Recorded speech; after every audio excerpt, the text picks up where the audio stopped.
Okay, अस्सलाम वालेकुम। तो अभी हम डिस्कस कर रहे हैं प्यूरिन मेटाबॉलिज्म। तो प्यूरिन्स जो है ना बेसिकली होते क्या हैं, हमारे पास जो है ना दो किस्म के न्यूक्लियोटाइड्स होते हैं। एक होते हैं प्यूरिन्स और एक होते हैं पैरामिडीन्स। डिस्कस हमने किए हैं, थोड़ा सा मैं इंट्रोडक्शन दे देता हूँ। Purines basically two ring structures होते हैं जिसमें आ रहे हैं एडेनोसिन एंड ग्वानोसिन। जो पायरामिडीन्स होते हैं उसमें जो है ना साइटिडीन, थायमिडीन एंड यूरिडीन होगा। वो जो है ना पायरामिडीन मेटाबॉलिज्म हम नेक्स्ट वीडियो में डिस्कस करेंगे। ठीक हो गया। तो अब प्यूरिन मेटाबॉलिज्म में हम बेसिकली डिस्कस करेंगे कि प्यूरिन्स बनते कैसे हैं और उसका फेट क्या है, मतलब उसके साथ अब क्या होगा, उसके एंड प्रोडक्ट्स बनेंगे, उसका क्या होगा, जो एक्सक्रीट आउट होंगे वो कैसे होंगे जब देखिए यूरिक एसिड। अब जो बाय प्रोडक्ट्स का मैंने कहा है वो यहाँ पर जो है सैल्वेज पाथवे में जो है ना यूज़ होंगे। ठीक है, तो स्टेप बाय स्टेप हम सब कुछ डिस्कस करेंगे यहाँ पर। ठीक हो गया, तो स्टार्ट करते हैं। सबसे पहले हम यहाँ पर एक बार फिर बता देता हूँ कि हमारे पास जो न्यूक्लियोटाइड्स है वो है एडेनोसिन एंड ग्वानोसिन। ठीक हो गया। अब हमारे पास सोर्सेस क्या है इन प्यूरिन्स की, हमारे पास एक्सोजिनस एंड एंडोजिनस सोर्सेस हैं। एक्सोजिनस, एक्सो मतलब कि आउटसाइड एंड एंडो मतलब इनसाइड। तो एक्सोजिनस, एंडोजिनस। तो एक्सोजिनस सोर्सेस हम जो डाइटरी प्रोडक्ट्स यूज करेंगे उनमें हमारे पास प्यूरिन्स हम जो है ना हमें वहां से ऑब्टेन कर सकते हैं। अब एंडोजिनस सोर्सेस जो है ना उसमें आ जाते हैं, एक है डायरेक्ट सिंथेसिस, एक है सैल्वेज पाथवे। डायरेक्ट सिंथेसिस में क्या है, हमारे पास प्यूरिन्स बन रहे हैं फ्रॉम स्क्रैच, स्टार्ट से ही एंड तक प्यूरिन्स बन रहे हैं। ठीक है, from small molecules to macro molecule. ठीक हो गया। और सैल्वेज पाथवे में क्या होता है, हमारे पास कोई इंटरमीडिएट प्रोडक्ट होता है, जैसे ये पीआरपीपी हम डिस्कस करते हैं। ठीक है, टेंशन नहीं लीजिए। यहाँ पर जैसे फेट ऑफ मेटाबॉलिज्म है एडेनिन, ग्वानिन एंड हाइपोजेंथीन। इन सब से जो है ना जो प्रोडक्ट होगा पीआरपीपी, अब वो जो है ना यूज हो जाएगा इन सैल्वेज पाथवे। तो ये इसलिए जो है ना फेट ऑफ मेटाबॉलिज्म भी बहुत जरूरी है। एक्सक्रीट आउट तो हो रहे हैं लेकिन उनके सब प्रोडक्ट्स जो है ना यूज भी हो रहे हैं इन सैल्वेज पाथवे। ठीक है क्या। तो स्टार्ट करते हैं। फर्स्ट क्या है, प्यूरिन सिंथेसिस, जो कि डायरेक्ट सिंथेसिस है, जो कि हम स्क्रैच से बनाएंगे। तो फर्स्ट स्टेप क्या है, राइबोस 5 फॉस्फेट बन जाएगा पीआरपीपी, जो कि है P for phospho, R for ribosyl, तो 5 फॉस्फोराइबोसाइल 1 PP पायरोफॉस्फेट। ठीक हो गया। अब ये राइबोस 5 फॉस्फेट कहाँ से आया, ये बेसिकली हमारे पास हाइड्रोस मोनोफॉस्फेट शंट होता है ना, HMP शंट। नेक्स्ट वीडियोस में डिस्कस करेंगे, सिर्फ मैंने ये बता दिया कि ये कहाँ से आ रहा है। ठीक हो गया। जिस तरह मैंने ये सोर्सेज बताए थे कि बनते कहाँ से, तो ये भी जरूरी है। तो ये पीआरपीपी जो बन गया है ये बन जाएगा नेक्स्ट स्टेप में इनटू एन आइनोसिन मोनोफॉस्फेट। अब आइनोसिन मोनोफॉस्फेट क्या है, this is also a nucleotide just like हाइपोजेंथीन। लेकिन कैसे न्यूक्लियोटाइड है, क्योंकि इसमें भी जो है ना हमारे पास राइबोस शुगर है, इसमें भी हमारे पास जो है ना नाइट्रोजनस बेसिस है, और इसमें भी जो है ना हमारे पास फॉस्फेट ग्रुप है। लेकिन हमारे जो आरएनए एंड डीएनए है वो जो है ना इनको प्रोसेस नहीं करते।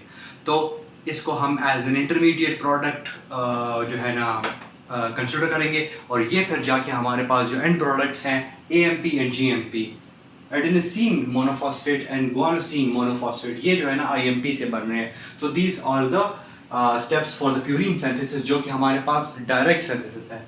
अब जब बात कर रहे हैं प्यूरिन सैल्वेज पाथवे की, जो मैंने कहा था कि पीआरपीपी को यूज करेंगे, तो ये फेट ऑफ मेटाबॉलिज्म में यूज मतलब कि जो पीआरपीपी होगा उसको यूज करेंगे। तो देखिए guanine and hypoxanthine, GNH, H and G, hypoxanthine and guanine, उनको प्लस मतलब के addition with PRPP, phosphoribosyl 5 phosphoribosyl 1 pyrophosphate, इनके साथ जब कंबाइन हुआ है तो जब हाइपोजेंथीन यूज होगा ना उससे जो है ना मतलब आईएमपी बन गया। ठीक हो गया। और जब ग्वानिन जब यूज होगा उससे जो है ना जीएमपी बन रहा है। ठीक है। तो और ये कौन सा एंजाइम यूज हो रहा है, HGPRT, H for हाइपोजेंथीन, G for guanine, PRT मतलब के फॉस्फोराइबोसाइल ट्रांसफरेज, मतलब फॉस्फोराइबोसाइल ग्रुप जो है ना वो ट्रांसफर हो रहा है, इनमें जब हो जाएगा तो ये बन जाएगी। अब एडेनिन जो रह गया है, एडेनिन प्लस पीआरपीपी, इससे एएमपी बन रहा है, एडेनोसिन मोनोफॉस्फेट। ठीक है, फ्रॉम एडेनिन। अब इसमें कौन सा एंजाइम है, APRT, तो ये क्या है, एडेनिन फॉस्फोराइबोसाइल ट्रांसफरेज। ठीक हो गया। ये मैंने बता दिया, ये मैंने बताया था ऊपर कि AGH, एडेनोसिन guanosine, adenosine, सही, guanosine and hypoxanthine requires PRPP and converts it into AMP, GMP and IMP. Okay, तो लास्ट में आ जाते हैं हमारे पास प्यूरिन ब्रेकडाउन, जो कि यूरिक एसिड की जो बात हो रही है। अब हमारे पास जो हाइपोजेंथीन है ना, हाइपोजेंथीन जो है ना, जेंथीन ऑक्सीडेज दोनों एंजाइम हैं, ये एक ही एंजाइम है, डबल स्टेप कर रहा है। तो hypoxanthine will use xanthine oxidase, it will convert it into xanthine. अब जेंथीन दोबारा जो है ना, जेंथीन ऑक्सीडेज को यूज करेगा और यूरिक एसिड में जो है ना कन्वर्ट होगा, जो कि यूरिनरी पाथवे से किडनी से बेसिकली एक्सक्रीट आउट हो जाएंगे। सेकंड है ग्वानिन। ग्वानिन क्या, ग्वानेज एंजाइम को यूज करके जो है ना बन गया जेंथीन, और वही सेम प्रोसेस, ठीक है।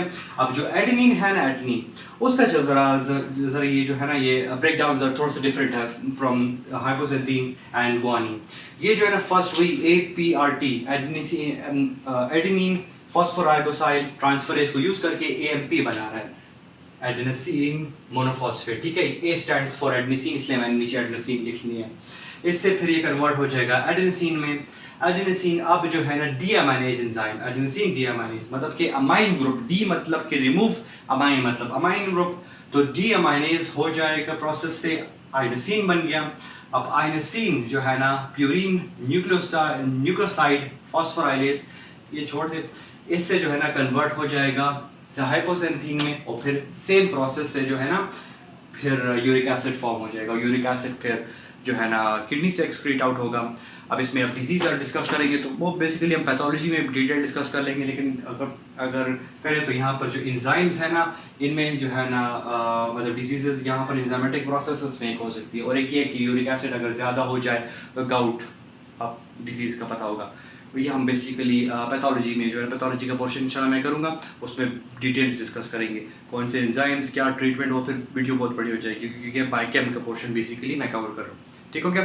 तो इसमें आप कोई भी कन्फ्यूजन हो, कोई समझ ना आई हो, कोई क्लियर ना हो, तो कमेंट सेक्शन में आप जो है ना कमेंट कर सकते हैं, and I will get back to you as soon as possible. Thank you, अल्लाह हाफिज़।